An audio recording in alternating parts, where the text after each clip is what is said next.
அன்பான தேவ பிள்ளைகளே, நீங்கள் ஒவ்வொருவரும்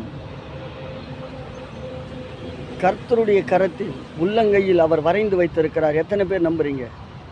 உங்களை அவர் வரைந்து வைத்திருக்கிறபடினாலே, உங்கள் பெயரை அவர் எழுதி வைத்திருக்கிறபடினாலே நீங்கள் விசேஷித்தமானவர்கள், தேவனுக்கு பிரியமான ஒரு சந்ததி. நீங்கள் இன்றைக்கு ஒரு முடிவெடுங்க.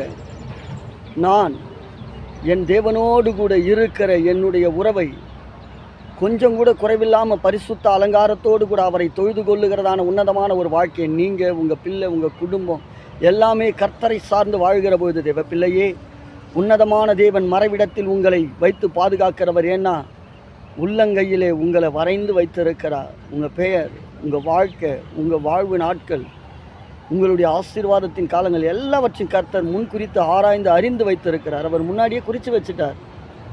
இந்தந்த நேரத்தில் இந்தந்த ஆசீர்வாதம். இன்றைக்கு இந்த 8வது மாதத்தில் தேவன் உங்களுக்கு எப்படிப்பட்டதான ஆசீர்வாதங்களை கொடுத்து உங்கள் தலையை உயர்த்த வேண்டும் என்று தேவன் அவர் முடிவெடுத்தால் அதை தடுக்க யாரால முடியும்? ஆமேன்னு சொல்லுங்கள், கம்பீரமாக ஆமேன்னு சொல்லுங்கள். கர்த்தர் என் தலையை உயர்த்துவார். அவரை என் குடும்பத்தை உள்ளங்கையில் வரைஞ்சு வச்சுட்டார். நானும் என் வீடும் என் வீட்டார் அனைவருமோ வென்றால் கர்த்தரையே சேவிப்போம் என்று தொடர்ந்து கர்த்தருடைய சமூகத்தில் முழங்கால் படிட்டு ஜெபிக்கிற அந்த உன்னதமான ஒரு வாழ்க்கையை தொடங்குங்க.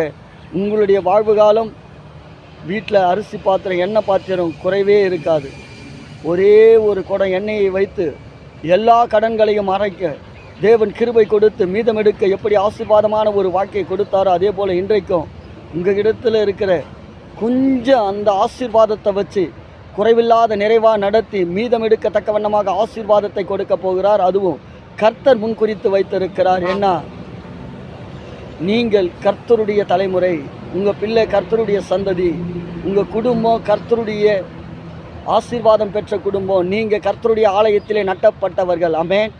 எல்லாரும் கம்பீரமாக சொல்லுங்கள், நான் கர்த்தருடைய ஆலயத்திலே நடப்பட்ட ஒரு மரமாய் வாழ்ந்து கொண்டு இருக்கிறேன். கர்த்தர் தாமே நீர் பாய்ச்சுவார், வற்றாத நீரூற்றை போல வாழ வைப்பார், நீர்ப்பாய்ச்சலான தோட்டத்தை போல வாழ வைப்பார். என் தேவன் அவர் பெரியவர், அவருடைய நகத்துவம் பெரியது பெரியது பெரியது பெரியது என்று சொல்லி கர்த்தருடைய நாமத்தை உயர்த்துகிற உங்களை கர்த்தர் நிச்சயம் உயர்த்துவார்.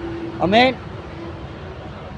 வாழ்வோ சாவோ உயர்வோ தாழ்வோ எதுவானாலும் என் தேவன் தானே கொடுக்க வேண்டும். ஆண்டவரை தவிர வேறு எந்த இடத்திலிருந்து ஆசீர்வாதம் வந்தாலும் அது எனக்கு தேவையில்லையா? கர்த்தர் கொடுக்கிற ஆசீர்வாதம் ஒன்றே போதும். அவரே எனக்கு எல்லாமும், என் ஜீவ பலனமானவர் என்று சொல்லி கர்த்தரை உயர்த்துகிற உங்களை அவர் நிச்சயம் உயர்த்துவார். ஆமென். சமாதானமாக இருங்க, கர்த்தருடைய சமூகத்தில் காத்திருங்க. உங்கள் காத்திருப்பு நிச்சயம் ஜெயம் பெறும்.